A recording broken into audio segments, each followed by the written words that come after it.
Hey guys, welcome back to the channel. Today I want to talk about favoritism and nepotism. And it's something that I see in the social media and in the news a lot, where people keep saying, oh, government is giving contracts to their friends. Oh, that person was hired because they knew someone in the company. Oh, that person got the job because they have a connection.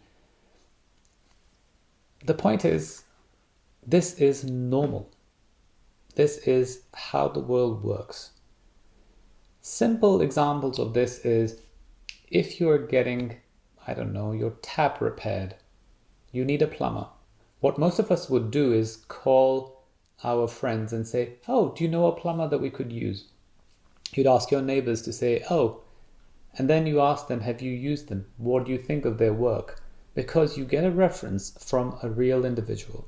And that's how we know that, okay, if something goes wrong, we have some fallback. We have a few customers. You want a cleaner. You ask your friends, oh, can anyone recommend a cleaner? Because you want someone who's trustworthy, who other people have used.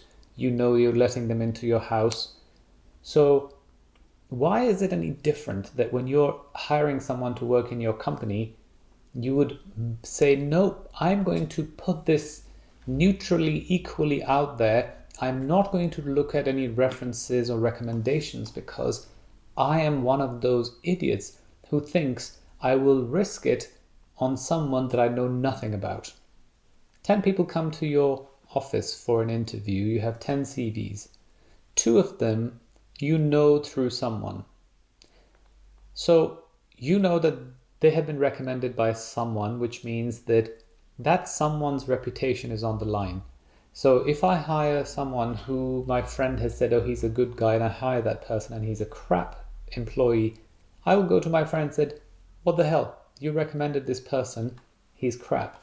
But there's a good chance that that person will be reasonably good, and then I have less risk of having to get rid of a person, fire them, or give them a warning, or all the issues that are related to hiring someone off the street. So if you hire someone completely randomly, then you have a risk because they might have just lied on their CV and everything could be bullshit. And you end up having someone that now you have to fire or have to, discipline or take an action against them. And that's why favoritism and nepotism that they say is not really favoritism. It's not like you look at a CV and say, these 5 people have PhDs and this person only has a bachelor's degree, but he's my friend's friend, therefore I'm going to hire him. It doesn't work like that because most businesses, most companies want someone who can do a good job. Because if I hire someone that is crap, it puts additional pressure on me, my team, it makes me look bad, and the work overall doesn't get done. Plus, I have to answer to my superiors. So if I hire someone that is just a favor and not a real suitable employee, I'm putting my own neck on the line. No one does that. So this whole concept and this idea is utter bullshit created by losers who just want an excuse to say, I didn't get this job because they had a favorite. Well, they had a reference. They had some point of contact where they could go back to and complain. So I have hired, hundreds of people in my life. Normally when I'm working for a client, I look at 30 to 50 CVs, hire between 10 and 20, 30 people in a period of 12 months.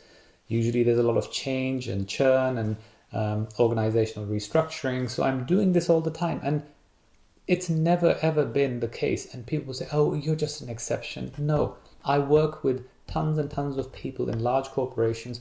No one puts their own neck on the line and hires some crappy employee because at the end of the day, it will look bad because everyone has a boss. Even the CEO has a board to report to. So if they hire someone who's incapable, it just makes you look like you don't know what you're doing. So, and then the same thing with the government. These days they're saying, oh, the government has given all these contracts to their friends. First of all, there is a process involved in this. And Obviously, if my friend has a workshop and my car is broken down, I will take it to my friend's workshop. I'm not going to just randomly go to some God knows who and expect them to do the same job, because if they do a crap job, I have nothing to go back to. I have to hire lawyers and do a lot of other issues and deal with crap. So it's better to deal with someone you know. As the saying goes, better the devil you know. And I personally don't have anything against it, because we all do it at our own levels. But when it goes to another level, a senior level, we suddenly want the government and all these controlling bodies to somehow become absolutely neutral. So if they put out a tender and they say we're going to be completely neutral and we're going to hire this firm, that firm has no references, they've never dealt with them before, the firm collapses or provides really bad service, the government is going to be held accountable by the same people who are moaning that you gave it to one of your friends. At least they know that this is one of our friends. If that person doesn't do a good job, then we have some accountability there. We will not, we'll have a bad relationship for our friendship. We will not give them future contracts, and it will be bad for my political position. There is a huge risk involved in this. It's the same thing like in an organization. If you hire an incompetent employee, you have to answer to your boss. So if you hire a bad firm to do the job, you have to answer to the masses, to your voters. So it's not that simple. But the masses are just dumb, and they just want to blame the government for everything that happens to them.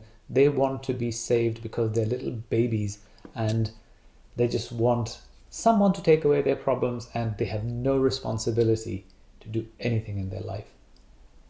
Here's a little one about nepotism and favoritism. Until the next one.